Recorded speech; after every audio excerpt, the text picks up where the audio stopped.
Malungilsid sa lawar kami rawoy at talmamesariya TMC Meang el Chais. Unfortunately, alagari lam namutin marat Taiwan el mamalmal maskulel. Mga kangkla ang Ngeldei Tulop amamas kami wa Meang el Chais el alsils. Magot el Meang el Chais sarit, direct flights between Tokyo and Palau will resume on October 29. Lobengel United Airline flights twice weekly between Tokyo, Narita, and Qatar service. Tiang a major boost tourism industry in Palau after years of slow recovery of COVID-19. Local tour operators say the non-stop flights will attract divers, group tours, and short-stay travelers while easing the burden of long layovers. Palau Visitors Authority, which has been promoting the route in Japan, expects ripple effects across the economy, though the shortage of dive guides remain.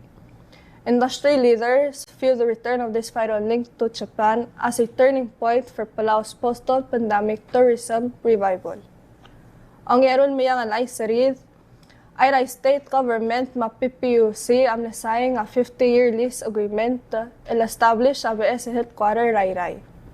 Tal agreement will finalize sari sa September 3, 2025 and aims to streamline PPUC operations by housing all services under one roof, improving efficiency and public access.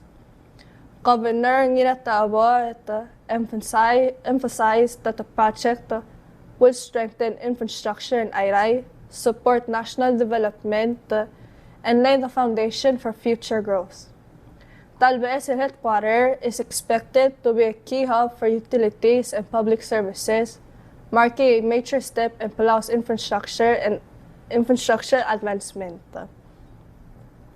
Direct Meang el Chais el alsils, ang ABS a non-profit organization that is being developed in Palau to provide media training and gear our youth community.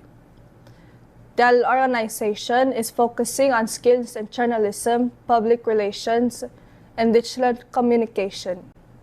It is still in its early stages. The group is working to establish bylaws and policies while planning to partner with Lobengel Palau Media Council as a training hub. Its mission is to help journalists, public information offices, bloggers, and citizen reporters enhance their skills in communication and media practices.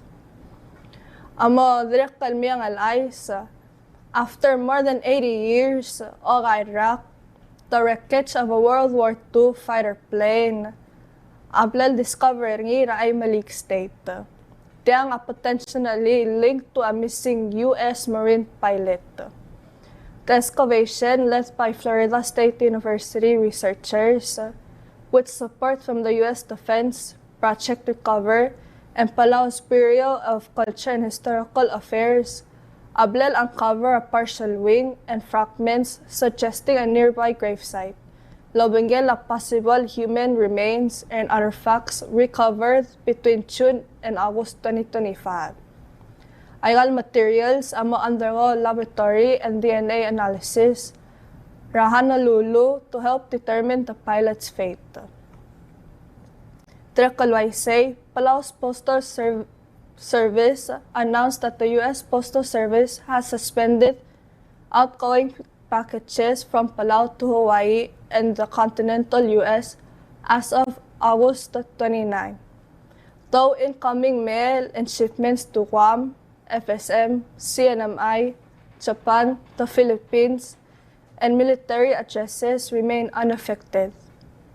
Postmaster General Santi Asanuma said the order came without explanation, leaving about 100 pounds of already sent packages returned to Palau.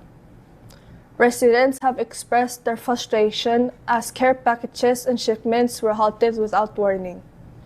While USPS has not directly informed Palau of the reason, Guam Congressman James Moylan linked the suspension to former President Donald Trump's Executive Order 14324, which removed duty-free exemptions for low-value packages entering the U.S.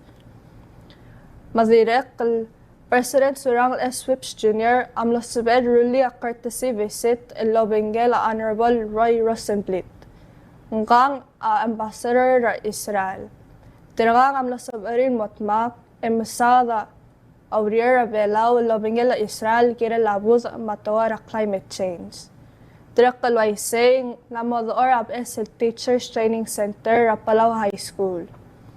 Tial bes Teachers Training Center of Lanfandaria, India, Brazil, and South Africa's facility, Algira la Poverty and Hunger. Talba es el facility ra sensei asabel host na Eril Sensei ra school, and direct at sabel emergency shelter up to 142 people. However, the asmarit tan Meang el Chais al sales, and tali reminder mo, ngaria fundraising ra Maristela el Marira September 27, lamu ra 9 a.m. and mo 3 p.m. ra afternoon. Tan fundraising ang Maria raffle ticket, grand prize, and iabes and Nissan Chu.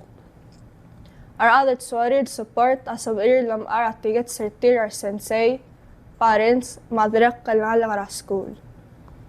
Malaway say, ay kaidam na sabel Meang el Chais Sunday, hukmal masalam na sa pamil in. Tias nalmal milo makatat rigi daragoy, pamkarik, and have a great weekend. Kapmal masulang.